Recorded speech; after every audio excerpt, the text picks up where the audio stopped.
Еве денес завршуваме со градежните активности на улицата во населено место Дукатино, односно пристап до манастирскиот комплекс овде во оваа населено место, што значи дека ќе ги подобриме условите не само за сите оние верници кои го посетуваат овој свет храм, туку и за сите оние кои го користат оваа место, односно овој пат како фреквенција на движење.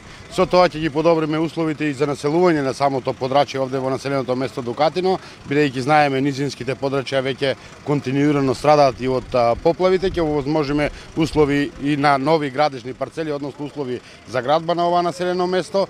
Самата инвестиција е некаде околу 4 милиони денари. Инвестицијата, односно финансиските средства се обезбедени од повикот кој го имавме од Агенција за финансиска поддршка за 2014 година. Веќе привршуваме со тие градежни активности, изведувач е Джови Компани. Самата должина на самиот пат е околу 500 метри, меѓутоа тоа беше заедно со распишано како јавна набавка, заедно со мостот кој исто така овие денови треба да заврши со градежните активности и се надевам во сите населени места ќе ја подобриме патната инфраструктура, односно комуникацијата помеѓу населените места.